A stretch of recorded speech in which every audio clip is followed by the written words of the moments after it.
Ladies and gentlemen, please welcome to the stage, Donald Trump Jr. Man, I love being in Texas. It's been a while since I was here last weekend. Not political, that was just fun in the woods with some buddies and some machine guns, but we had a good time anyway. See, when you're from the People's Republic of New York, it's nice to come here and experience a little bit of freedom. And my father couldn't have said it any better the other night at that incredible State of the Union when he said, "America will never be a socialist country."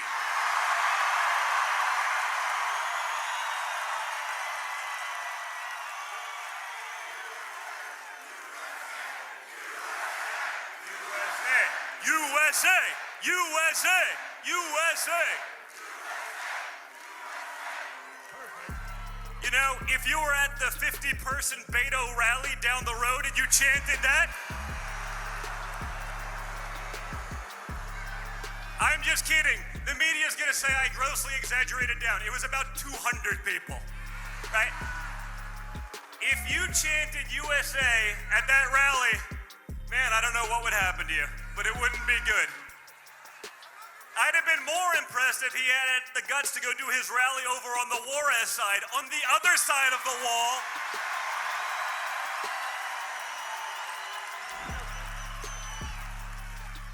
But he didn't, of course, because we all know that walls work, guys. You saw what it did here. You see what it does everywhere. You see our politicians hiding behind armed guards and walls.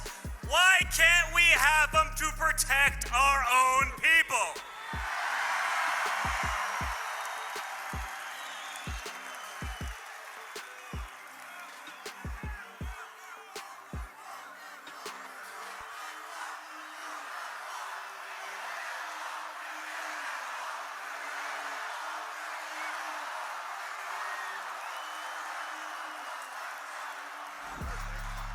Honestly, as an American, it makes me so proud to be here.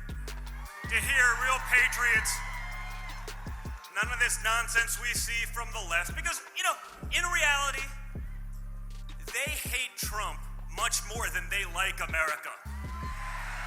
The left would rather see America fail than to succeed with Trump at the helm.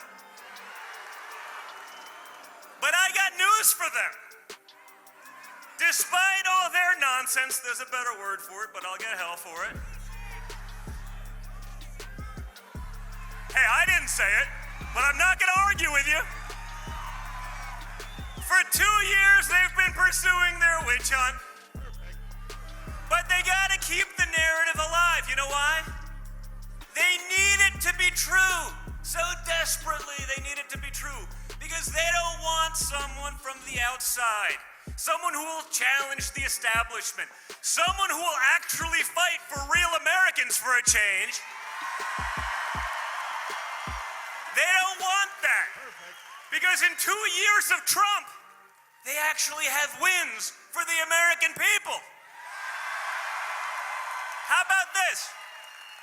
How about name one. Just one.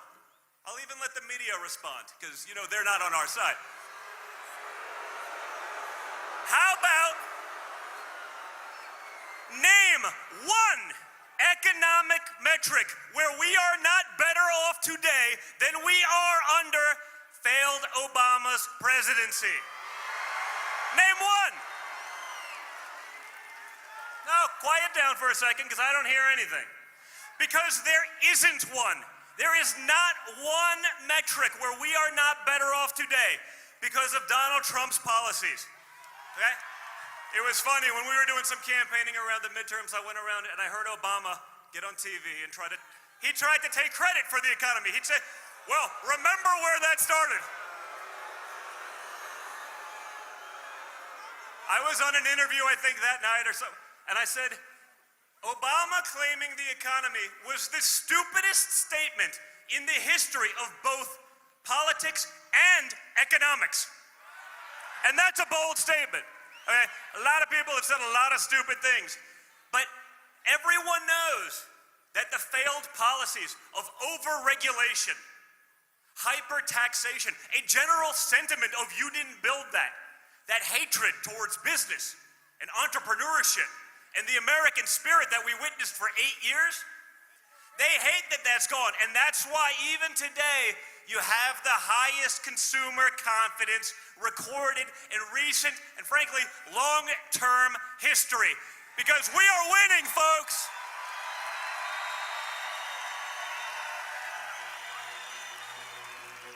The left at this point, you know what they are?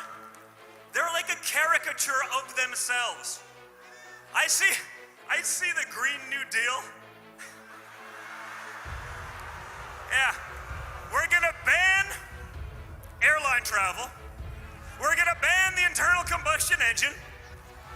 We're gonna let people who just don't wanna work, we're gonna take care of them anyway. And it's all gonna pay for themselves. What planet are they on? What planet are they on? Because it ain't Earth. But what's even better is all of the Democratic frontrunners, they're jumping on it. Oh, I need to be a part of this. They're all adapting it. So they're taking the platform, which has now been ridiculed mercilessly by everyone. They're taking the platform of a freshman congressman who 2 weeks ago did not know the 3 branches of government. I don't know about you folks. I don't know about you, but I don't want to stake my children or their children after them's future on that kind of lunacy. It doesn't work. It's why Texas is doing so well, because you still believe in and still have some common sense.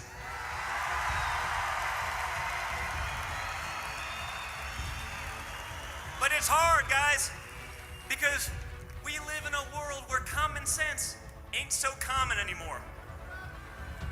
I'm watching Bob Menendez today say, illegal aliens convicted of DUIs, they should just be released because God forbid we get rid of criminals.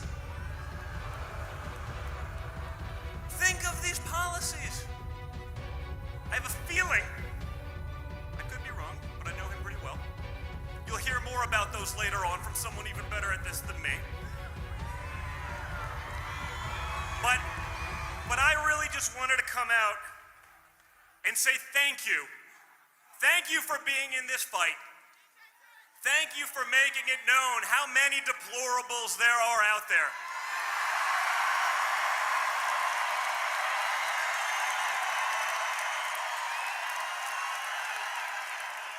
Because I love that fight in the Texans that I know. It's why most of my friends are from here and not from where I live in New York City.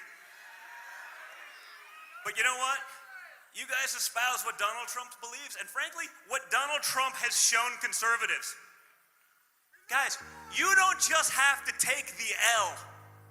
You don't have to take the loss when the other side doesn't like your policy, when the other side doesn't want you to win, when the other side and their media lackeys just say whatever it is that they want. You don't have to do that.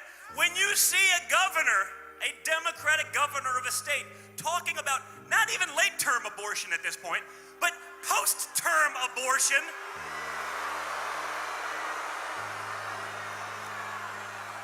you know what post-term abortion is, right? That means it's a baby and it's alive, but we're gonna get rid of it now. When you hear these being the policies pushed by the leading frontrunners on the other side, you have to wonder where the hell their moral compass is. Because I don't think they have one. They're fighting more for illegal aliens than they are for the American people. Why is that?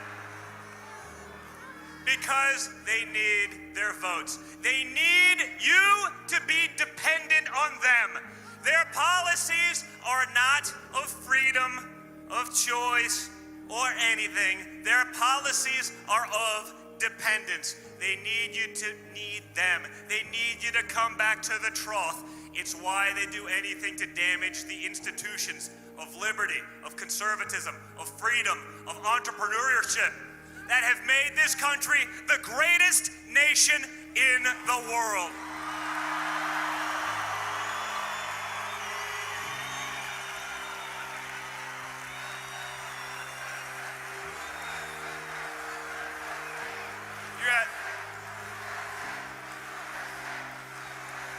And you know what I love? I love seeing some young conservatives because I know it's not easy. Okay? Keep up that fight. Bring it to your schools. You don't have to be indoctrinated by these loser teachers that are trying to sell you on socialism from birth. You don't have to do it. Because you can think for yourselves. They can't. So, again, guys, thank you for being here. Thank you for believing in this country, in freedom, in America, in the Constitution. All these things the other side seems to forget or certainly want to, because when I see the response here, when I see this crowd, I know that America is live and well, and we're gonna give them hell in 2020. Thank you very much, Texas!